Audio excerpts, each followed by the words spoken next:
हाय पिलामाने मु देव आपको स्वागत करुच्ची CHSC आर्ट्स आटा चैनल पिलामाने आज आम पढ़ा +2 second year arts education elective unit 1 जो अच्छे आमर प्रथम पाठ महात्मा गांधी और मौलिक शिक्षा से पाठर गोटे लंब क्वेश्चन अच्छी मौलिक शिक्षार वैशिष्ट्य गुड़िक आलोचना कर से लंब क्वेश्चन को आज आम क्लोजली मॉनिटर करवा भल भाव लंब क्वेश्चन के लिखा से हिसाब से केमी पॉइंट्स हम के लंबा हम के सर्ट हम से हिसाब से मुझे नोट्स बनई से नोट्स को आम आधार करके पढ़ा और बुझा और से लंब क्वेश्चन के पूर्ण रूप से एग्जाम प्रिपेयर होगा। चलो पिला माने आम ताकू डिस्कसन करवा। मौलिक शिक्षार वैशिष्ट्य गुड़िक प्रथम वैशिष्ट्य हूँ अवैतनिक और बाध्यतामूलक शिक्षा। अवैतनिक एवं बाध्यतामूलक अवैतनिक माने बिना खर्च किसी व्यत करने पड़ोनी और बाध्यतामूलक माने बाध्य भी पढ़ा बाध्य भी से विषय में पढ़ा। तत्कालीन समाज अवस्था को देखि गांधीजी प्रत्येक व्यक्ति शिक्षा लाभ कर गुरुत्व दृष्टि एवं भारत में शिक्षार प्रसार करने से प्राथमिक शिक्षा को मागणा और बाध्यतामूलक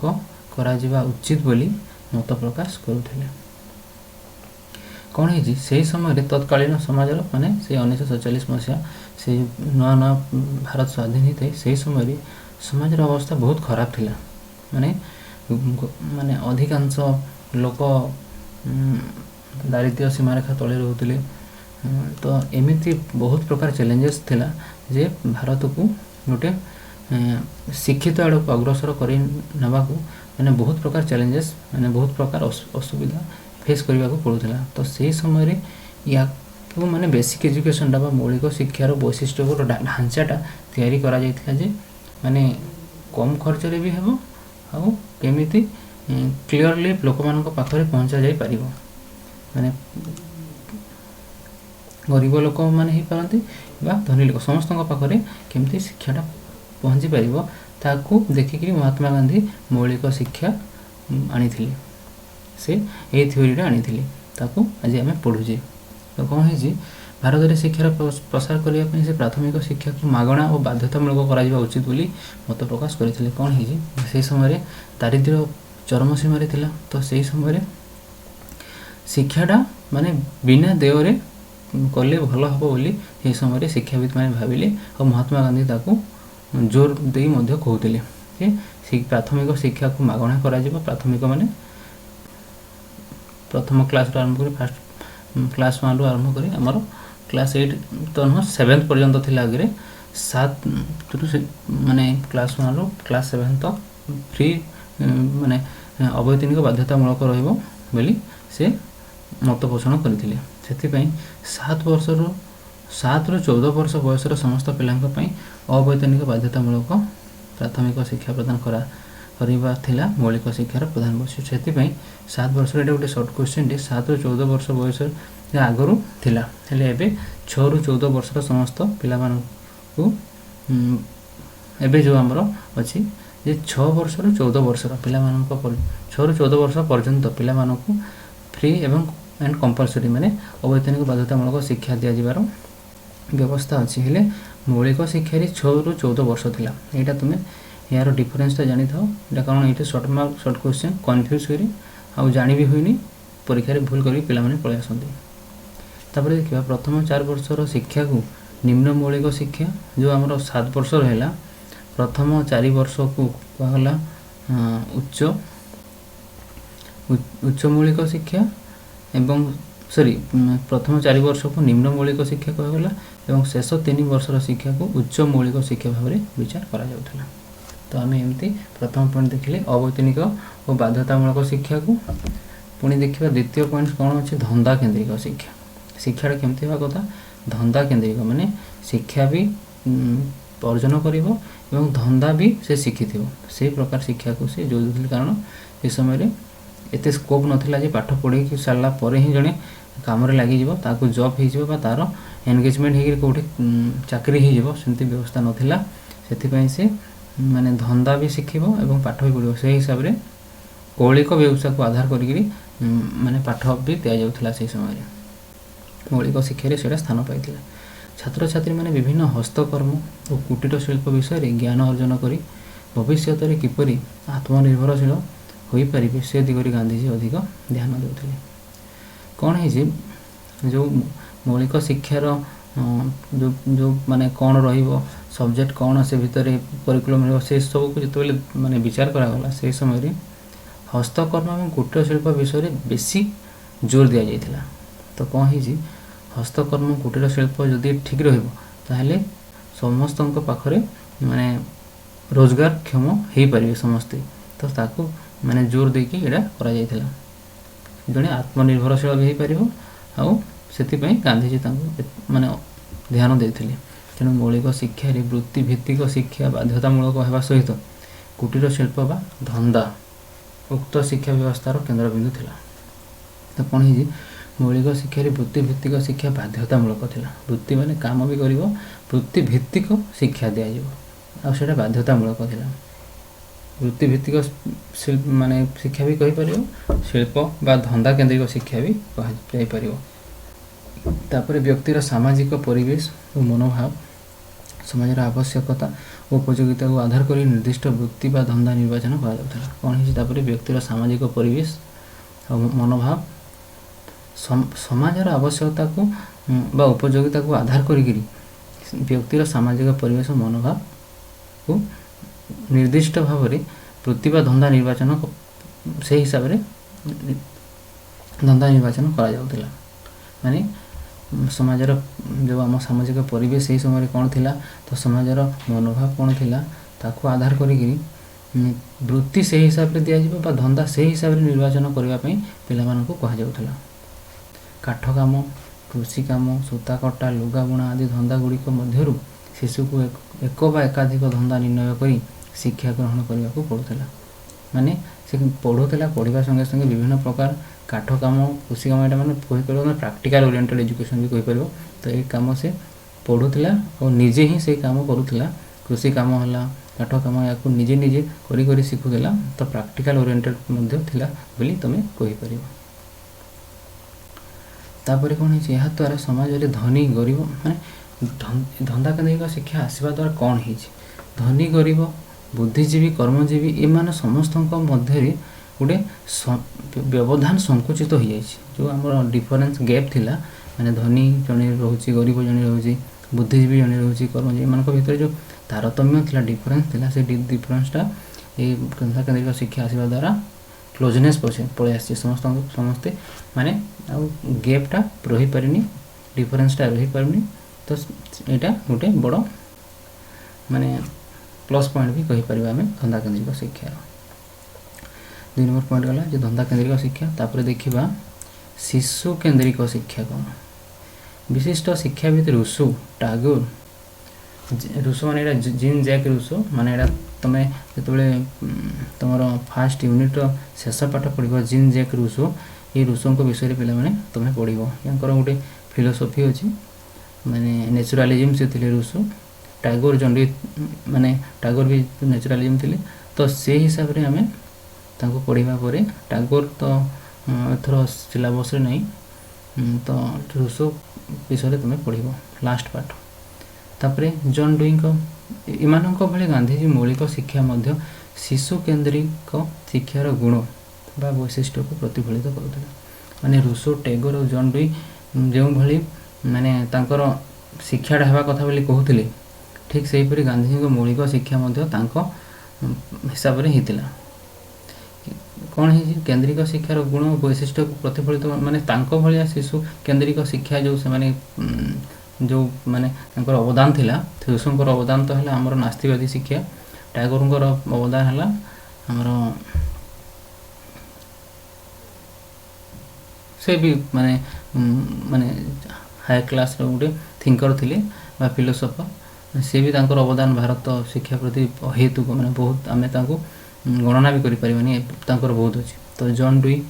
ସେ ପ୍ରୋଜେକ୍ଟ ସ୍କୁଲ କରିଥିଲେ। ତ ଏଇଭଳି ଗାନ୍ଧୀଜୀ ମଧ୍ୟ ମୌଳିକ ଶିକ୍ଷାର କେନ୍ଦ୍ରିକ ମାନେ ଶିଶୁ କେନ୍ଦ୍ରିକ ହିସାବରେ ତିଆରି କରିଥିଲେ। ଶିଶୁର ଆଗ୍ରହ, ରୁଚି, ମାନେ ଏହାକୁ ଆମେ ମୌଳିକ ଶିକ୍ଷାର ଯେଉଁ ଶିଶୁ କେନ୍ଦ୍ରିକ କହୁଛେ କାହିଁକି, ଏଥିପାଇଁ କହୁଛେ ଶିଶୁ କେନ୍ଦ୍ରିକ ଯେ ଶିଶୁର ଆଗ୍ରହ, ରୁଚି,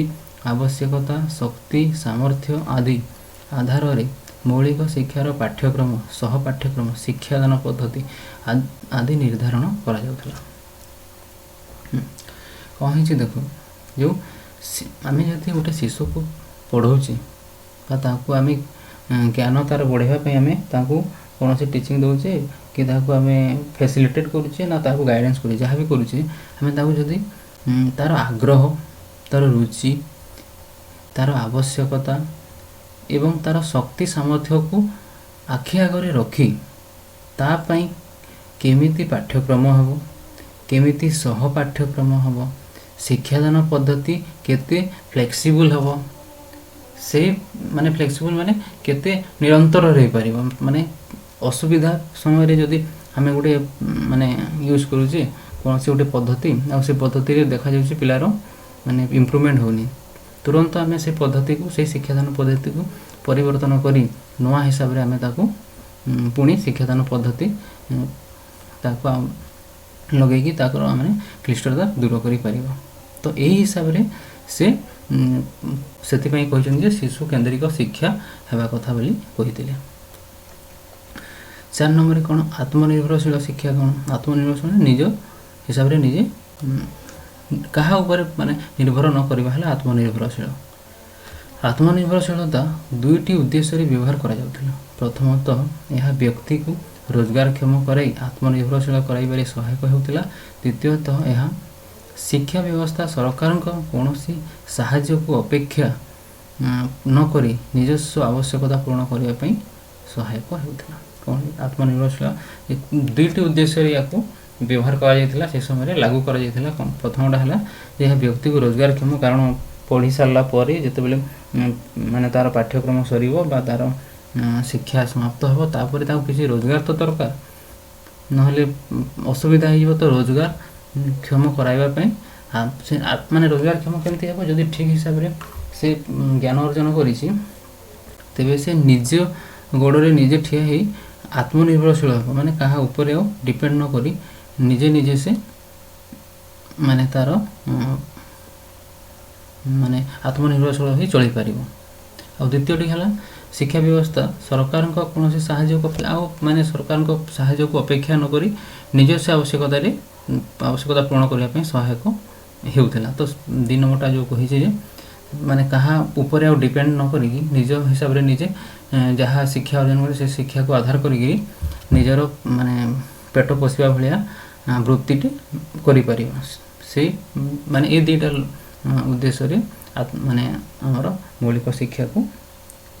शिक्षा बा बेसिक एजुकेशन रो कांसेप्ट अणा जायतिला। तो ये समय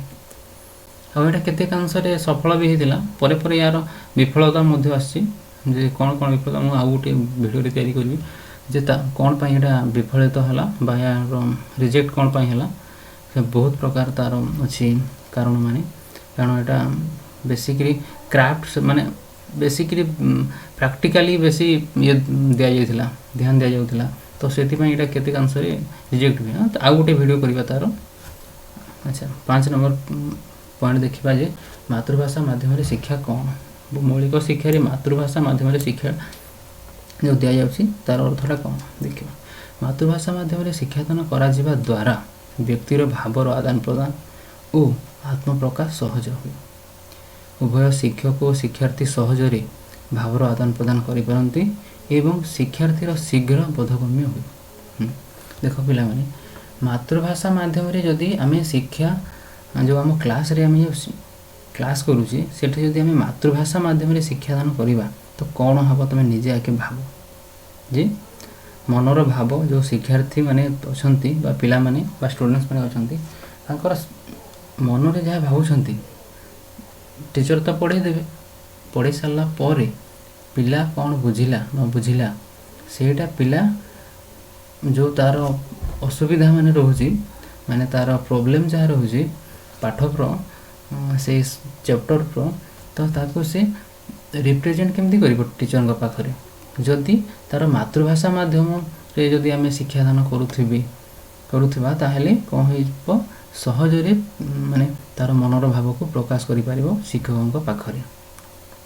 शिक्षक मध्य जदि मातृभाषा माध्यम रे ताको माने बुझौछंती बा से माने हमर मेथड्स ऑफ टीचिंग रे हमर मातृभाषा माध्यम मदर माने हमर जो मातृभाषा माध्यम रे होची ताहले सेटा ठीक रहिबो बोली से समय या माने विचार करा जायथिला सेति पई कहि जे उभय शिक्षक और शिक्षार्थी सहजरे भावर आदान प्रदान करि परंती एवं यथा शीघ्र बोधगम्य भी हे पारंती तेन कोन अछि सह संपर्क नीति कोन कोनोसी गोटे विषय रे अध्ययन करिबा समय अन्य विषय गुड़िकर संपर्क प्रतिष्ठा करा जाउथला फल शिक्षार्थी गोटे कार्यरू विभिन्न शिक्षा ग्रहण करने को समर्थ होता कौन सह संपर्क नीति गोटे पाठ पढ़ला बेले से माने करिकुलमटा बा हमरा से एमिति तैयारी करा जाइथिबो जे से गोटे सपोज आमे पढुजे आमे जो उदाहरण देइजे जे भूगोल पढ़ला बेले नदी पर्वत पानी पवन मृत्तिका इत्यादि ये सब विषय रे आमे जानि पारुछि ता अर्थ भूगोल खाली भूगोल पढ़ले तो हो नहीं भूगोल माने खाली भू एरिया माने कोनोसी गोटे माटी एरिया विषय रे पढुजे खाली माटी एरिया विषय में कोन ता नदी पढ़िबा पर्वत पढ़िबा पानी पवन से एनवायरनमेंट विषय भी जानुछि हमें पर्वत विषय जानुछि मृत्तिका केमति होछि से जानुछि एठी साइंस रे भी सहाय्य निया जाई पारे तो सह संपर्क नीति अवलंबन करिबा पई कहा जाइथला हमर मौलिक शिक्षा रे माने से शिक्षार्थी गोटे कार्य विभिन्न शिक्षा ग्रहण करने समर्थ होता आम पे तुम देखि पॉलिटिकल साइंस पढ़ला बेले एमती बहुत जिनस आसे जोड़ा तुम हिस्ट्री रे पढ़ी बा एजुकेशन रे भी पढ़ी तो यहाँ कौन यहाँ जो आमर करिकुलम बा आमर जो पाठ्यकोशटा तैयारी करा जाइछि तो से तैयारी से माने ये आखि आगे रखी तैयारी करछंती जे गोटे विषय पढ़ला बेले ता पाखापाखि से जहाँ भी विषय पढ़ुची से सब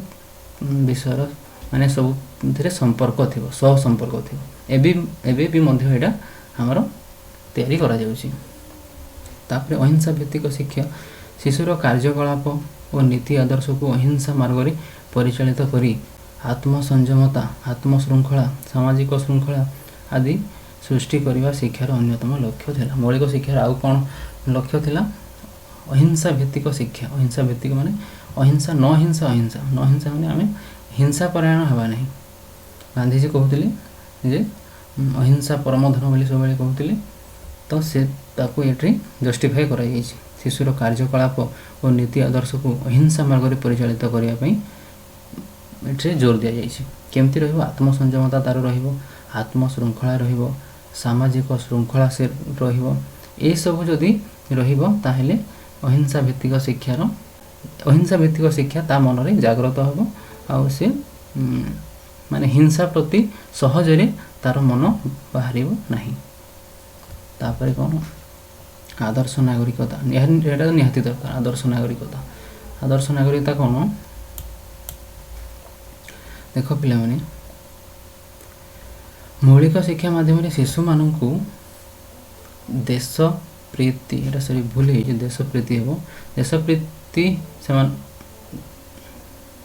प्रति सेमानकर कर्तव्य अधिकार तथा दायित्वबोध प्रति सचेतन कराइबा पई गांधीजी विशेष गुरुत्व देउथिले एहा द्वारा शिशु एक आदर्श नागरिक भाव निजको समाज रे प्रतिष्ठा करि पारिबो जेहेतु शिशु समाज रहिबो समाज चला गोटे देश रे रहिबो तो से कौन है मौलिक शिक्षा माध्यम शिशु मान देश प्रीति देश प्रति सेमानकर कर्तव्य कौन अच्छी तार दायित्वबोध मौलिक शिक्षा माध्यम बुझाई दि जाऊला यह द्वारा शिशु एक आदर्श नागरिक भाव निजक से प्रतिष्ठित आदर्श नागरिक माने नागरिकर कर्तव्य है से भोट देव तो ठीक हिसाब से तार नागरिकर जहाँ कर्तव्य अच्छी से कर्तव्य को से प्रतिपादन कर तो ये 8टा पॉइंट वर्णना कर दि जाइए ये लिखिदेले मोर देन सफिशिएंट ठीक आसी ये लिखिदेले लंग क्वेश्चन रे मार्क कटिबनी भल रहिबो पिला माने धन्यवाद नेक्स्ट जो आमर नेक्स्ट आम नुआ वीडियो जो आसो से नुआ गोटे लंग क्वेश्चन मुझे वेट कर दिने 2 दिन भितर मुझे पुणी वीडियो छाड़ी बाकी पिला माने तुम समस्ते जे भी देखुछ वीडियो समस्ते वीडियो को प्लीज लाइक कर आ सब्सक्राइब कर जे एथिपाई लाइक और सब्सक्राइब करो कारण जहाँ भी मो वीडियो छाड़ब तुम पाखक तुरंत से वीडियोटी पहुँचीज आ तुम जहाँ भी प्रोब्लेम अच्छे से प्रोब्लेम मैंने जदि कमेंट करके कह से कमेंट को मुझे सियोर माने विदिन 24 आवर्स मुझे ताकू प्रोब्लेम सॉल्व करने को चेष्टा करी। धन्यवाद।